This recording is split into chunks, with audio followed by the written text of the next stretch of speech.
그 앞에 말씀해 주신 사례에 비하면 저희 학교는 좀 다소 아주 소규모의 사례인데요. 어려운 과정을 겪은 게 비슷해서 오늘 이 자리에 있는 것 같습니다. 그러면 지금부터 초보 교장의 좌충우돌 옥동초 복합시설 추진 사례에 대해서 말씀드리겠습니다. 발표 순서고요. 배경 및 목적에 대해서 먼저 말씀드리겠습니다. 저는 2023년 3월 1일자로 신규 교장으로 옥동초등학교에 발령받았습니다. 옥동초는 신규 교장이 감당하기에는 너무나 크고 복잡한 학교였습니다. 옥동초는 충북 혁신도시 건설 당시 2014년에 이전 개교했지만 역사가 102년이나 되는 역사와 전통이 있는 학교였습니다. 그리고 2014년 이전 당시에는 7학급에 43명으로 이전을 했어요. 그런데 두 번의 증축을 통해서 2013년 현재는 특수 포함해서 51학급 1341명으로 학생들이 기하급수적으로 늘어난 학교입니다. 처음에 한 30학급 정도의 규모를 예상을 해서 학교를 지었었는데요. 계속 학생 수가 늘다 보니까 두 번의 증축을 거쳤어요. 그럼에도 불구하고 학생이 계속 늘다 보니 특별교실을 교실로 만들고 돌봄실도 교실로 만들고 도서실마저도 교실로 만들어서 특별실이라고는 전혀 거의 없는 그냥 일반 교실만 있는 그런 학교였습니다. 그럼에도 급당 학생 수가 30명에 가까우다 보니까 아이들이 얼마나 힘들고 시설이 얼마나 열악한지 느낄 수 있는 그런 상태였습니다. 충북에서도 5번째 정도에 해당되는 과대 과밀학교였습니다. 본교의 과대 과밀학교 문제점이 뉴스에 보도된 적이 있어서 함께 잠시 보시겠습니다. 제대로 된 체육 활동을 하기에는 공간이 비좁기 때문에 수업은 놀이 수준에 머물고 있습니다. 현재 체육 수업 같은 경우도 강당을 반으로 나누어 수업을 하고 있는데 이러면 공간적인 제약 때문에 학생들이 할 수 있는 교육 내용이 상당히 제한됩니다. 이런 점이 상당히 아쉬운 점입니다. 학생들이 제대로 된 교육을 받지 못하는 이유에는 이 학교가 과대 학교 기준을 넘긴 49학급으로 운영되고 있고 학급당 학생 수도 30명에 가까워 적정 인원을 넘긴 과밀 현상이 나타나고 있기 때문입니다. 한정된 공간에 수많은 학생들이 몰리다 보니 교육 환경 역시 취약한 수준입니다. 아이들이 이제 놀 공간이 너무 부족해요. 쉬는 시간에. 그러니까 서로 부딪히고. 그래서 계속 아이들이 예민해져가지고. 네, 저는 이런 과대 과밀학급에 있는 학생들이 너무나 안타까웠습니다. 이 점을 해결해 보려고 일단은 건물을 증축해야겠다는 결론을 내리고 구체적 행동에 돌입했습니다. 가장 먼저 필요한 것은 돌봄 교실이라고 생각했습니다. 저희 학교는 돌봄실이 6실에 6개 학급 120명이나 있지만 그럼에도 전용 돌봄 교실이 한 실도 없고 일반실과 겸용교실로 사용하고 있었습니다. 전용실조차 없는 이런 열악한 환경에도 돌봄 대기자가 24명이나 되고 있으니까 아이들이 얼마나 안타까운 현실에 있습니까? 대부분 맞벌이 부부인데다가 여기가 혁신도시로 새로 조성되다 보니 다 핵가족으로 아이들을 가정에서 돌볼 수 있는 여건이 도저히 되지 않아서 그런 열악한 환경에도 돌봄교실에 맡길 수밖에 없는 그런 상황이었습니다. 대부분 돌봄교실을 상상하면 이런 아늑한 공간을 상상하실 것입니다. 그러나 우리 학교의 현실은 이렇습니다.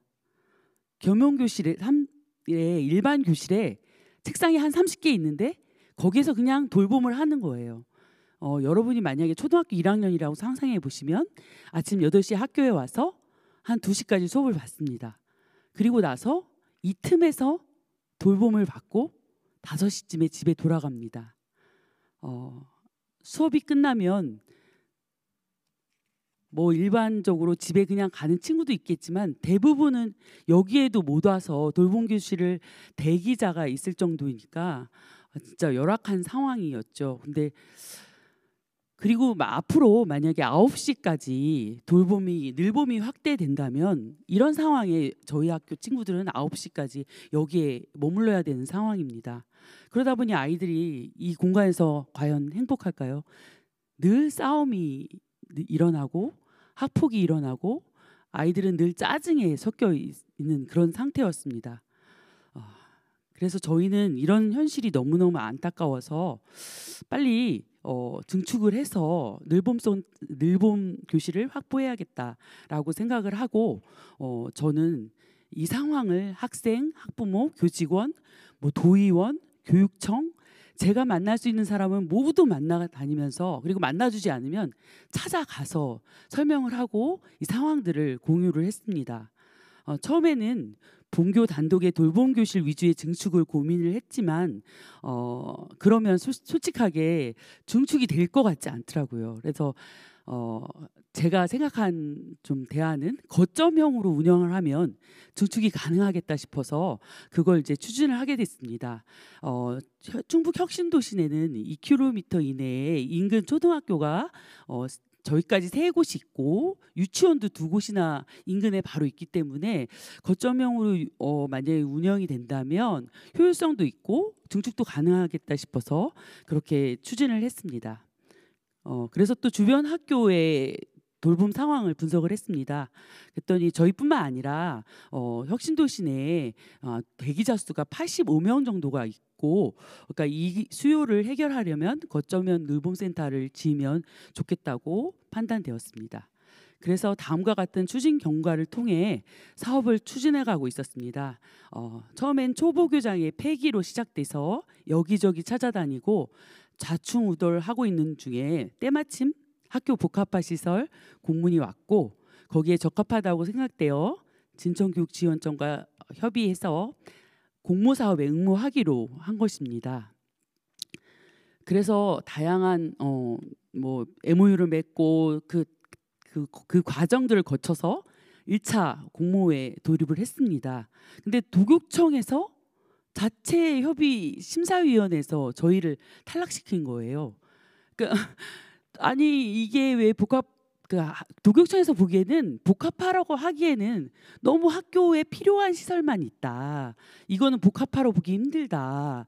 그래서 탈락을 시켜서 저희는 그렇게 고생을 해서 응모를 했는데 그것조차 되지 않아서 막 시리에 빠져 있을 때쯤 도교청에서 증축 필요성이 있으니 그러면 자체 예산으로 해주겠다라고 결정이 나서 그나마 다행이다 생각했고 또 진천군에서는 그래도 이게 거점형으로 지역을 아우른다면 그대로 예산 같이 협약했던 20억은 주겠다라고 약속을 해서 저희가 그냥 그나마 다행이다 이제 이렇게 추진하면 되겠다라고 안도를 하고 있었습니다. 그래서 사업 예정지를 다음과 같이 이제 학교의 한쪽 부지를 정했는데요. 여기서 또 생각보다 이게 복합화 시설뿐만 아니라 여러 가지 복잡한 게 있더라고요. 꼭 만약에 추진하시게 되면 운동장이나 체육장 부지 면적을 꼭 확인하셔야 됩니다. 그래서 지원청에 있는 시설팀과 그 부지 면적을 미리 먼저 확인하시고 나서 그게 확보됐을 때 추진하시는 것이 좋습니다. 그래서 1차 공모 당시에는 저희가 4층 규모의 다목적실, 도서관, 멀티룸, 돌봄실 8실을 확보해서 응모를 했습니다. 그때는 예산이 113억 7,800만 원으로 해서 이때는 이제 자체 증축으로 결정이 났기 때문에 도교청 93억, 군청 20억 분담이 예상됐었습니다. 그래서 모두 다 이제 기대에 부풀어 만족하고 있을 때쯤 또 일이 생기고 말았습니다. 자세한 사항 한번 보시겠습니다. 2014년 진천 혁신도시에 문을 연 정교생 1,300여 명 규모의 초등학교입니다. 예산 문제 등으로 돌봄 전용 교실이 없어 방과 후 어린이들의 일반 교실에서 놀이 활동 등을 이어갑니다. 충북교육청은 이 학교 운동장 근처에 2027년까지 돌봄 전용실과 복합 도서관 등을 갖춘 거점형 늘봄센터의 건립을 추진하고 있습니다. 공사비와 설계비 등 사업비 118억 원 대부분 교육청 자체 예산으로 짓는 방법을 검토해왔습니다. 하지만 충북도의회는 자치단체, 즉 진천군과 교육청이 함께 예산을 부담하는 교육부의 학교 복합시설 공모사업으로 짓는 재정 부담적인 요인도 있고 현재 공모사업을 통해서 진행을 하게 되면 시설 기간, 설치 기간도 짧아지고 국비도 지원을 받을 수 있기 때문에 진천군은 당장 난색을 표하고 있습니다. 당초 20억 원 지원을 약속했지만 정부 공모를 진행하면 10억 원을 더 부담해야 한다는 등의 유예서입니다. 관련 토론 하고 있는데 우리가 적극성이 없다 이렇게 말씀이고요. 사업 방식을 결정을 하겠다 이렇게 됩니다. 늘봄센터 건립 방식을 두고 진천군과 도의회의 입장차가 첨예한 가운데 학부모들은 조속한 합의와 합리적인 사업 추진을 요구하고 있습니다. KBS 뉴스 이정훈입니다. 네, 도의회는 도교육청 분담 비율을 줄이기 위해서 학교 복합시설을 응모하라고 한 것입니다. 저희가 애초에 하려고 했었던 건데 탈락시키고 이제 와서 다시 또 이걸 안 한다고 문제를 삼으니 저희가 얼마나 애가 타고 어이가 없었겠습니까? 그런데다가 또 군청마저도 이제 20억 협약을 맺은 걸 더 이상 줄 수 없다고 자존심 싸움이 되어버려서 저희는 진짜 고래 싸움에 새우등이 터져서 이걸 그냥 포기하고 말아야 되는가 막 이러고 있을 때쯤 진짜 너무너무 안타까워서 학부모님이나 뭐 지역사회 이런 데서 함께 그때 나서 주셨습니다. 그래서 함께 나서 주셔서 저희 이런 한 목소리를 내준 거죠. 진천 옥동쪽 거점형 늘봄센터 추진을 신속히 해라. 이렇게 한 목소리를 내주시다 보니까 그래서 도교육청에서 다시 이제 응모를 2024년 공모에 다시 또 내라고 해서 다시 또 공모를 하게 됩니다. 그러다 보니 근데 또 20억 군청 돈을 맞추다 보니 80억으로밖에 저희가 예산 규모가 줄어서 공모를 할 수밖에 없는 그런 게 돼버리고 말았습니다. 그래서 사실은 공모 선정은 되었지만 113억에서 80억이 되다 보니 이거는 뭐 이거 복합화 시설이라고 할 수 있을까 싶을 정도로 작은 규모여서 도대체 이게 무슨 해답이 있을까? 교실 몇 개 짓고 나면 그것밖에 안 될 것 같은 그 시점에 저희에게 이제 구세주 같은 이상민 소장님께서 저희 사전 용역을 함께 해주셨거든요. 그래서 진짜 작지만 그 공간에 아이들의 행복한 삶을 담아주시려고 노력하신 결과가 고스란히 보여서 저는 그래도 작지만 만족한 사전 용역 결과였거든요. 이 자리를 빌어 다시 한번 감사드린다는 말씀 드리고 싶습니다. 그래서 건축 규모는 지하 기계실 1층, 지상 3층, 면적 1,500제곱미터의 예산 80억 규모로 확정이 되었고요. 뭐 지자체 20억을 변동시키지 않는 범위 내에서는 어쩔 수 없는 선택이었습니다. 건축 부지는 원래 예상했었던 그 부지였고요. 그다음에 조감도를 보시면 다음과 같습니다. 층별 구성은 다음과 같고요. 그 1층 배치 내용입니다. 여기에서 그래도 소장님의 기지가 많이 좀 도움이 됐는데요. 그러니까 단순히 교실만 짓고 나면 또 이제 앞으로를 봤을 때 가지고 앞으로를 생각했을 때 필로티 구조로 하면서 아이들이 비가 와도 좀 야외 놀이를 할 수 있는 걸 해보자 해서 1층에 가운데를 뚫어서 필로티로 하면서 여기에서 야외 놀이도 가능하고 앞쪽에 다목적실과 개방을 통해서 열었다 닫았다 할 수 있고 나중에 혹시 예산이 더 되면 여기 필로티를 막아서 다목적실을 확장할 수 있을 수 있게 그렇게 설계를 좀 해주셨습니다. 그리고 이제 1층에 마지홀 등도 만들어서 학생들이 학부모님들과 카페 같은 공간으로 함께 할 수 있는 공간을 만들어 주셨고요. 2층은 저희가 이제 도서실도 없다 보니까 도서관이 주가 되면서 사무실과 미래품터, 예술품터에서 다양한 방과 활동과 평생교육이 가능한 시설들로 해주셨고요. 가변형으로 다양하게 이용할 수 있도록 하였습니다. 특히 도서관은 그러니까 전체 개방형으로 해서요. 2층만 있는 게 아니라 복도 공간을 없애고 3층까지 탁 트이게 그래도 작지만 아이들이 그 돌봄실에서 도서관으로 자연스럽게 이어지도록 그렇게 배치를 했습니다. 3층은 늘봄교실 5실을 배치하였고요. 처음에는 8실을 예상했었으나 앞으로 혹시 이 인구 추세를 봐서도 이 정도면 혹시 오히려 남는 공간 없이 다 쓸 수 있겠다 싶어서 한 5실 정도로 줄였고요.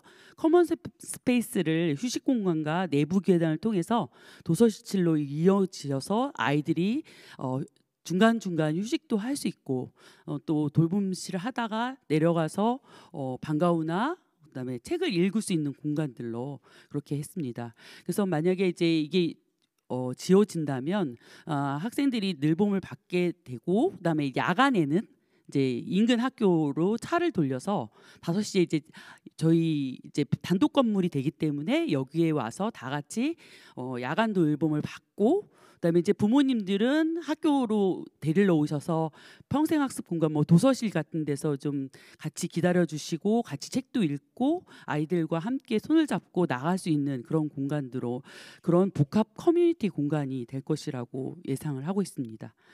현재까지는 사전 기획이 완료된 상태고요. 앞으로 이제 설계와를 통해서 준공은 2027년 3월 예정입니다. 다음은 건립 후 예상되는 활동 내용들입니다. 예상되는 연간 소요 비용인데요. 이건 이제 낮 시간뿐만 아니라 야간만 생각했을 때는 야간에 이제 학교에 부담을 주는 건 너무 힘드니까 야간에는 교육지원청에서 민간 위탁을 통해서 야간을 운영하고 토요 늘봄교실까지 운영하는 걸로 그렇게 예상을 해서 버스 임차비까지 포함하여 생각보다 많은 금액은 아니고요. 8,780만 원 정도 소요될 예정으로 생각하고 있습니다.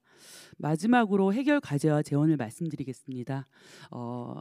해결 과제 첫 번째는 저희가 이제 야간 늘봄, 토요 늘봄 운영을 하고 지원청에서 위탁을 준다고 했는데 이제 위탁을 하다 보면 그거에 대한 저희가 늘 관리를 해야 되고 지속적으로 어떤 프로그램 점검 등을 해야 된다는 것이 좀 어떤 해결 과제고요. 두 번째는 지금 충북에서는 최초 거점형 늘봄센터를 짓는 것이기 때문에 건물의 건립뿐만 아니라 어떤 프로그램 운영 협력 방법 지금은 지원청만 생각을 하고 있는데요. 앞으로는 군청과 함께 할 수 있는 방법들도 개척해야 될 것이라고 생각됩니다.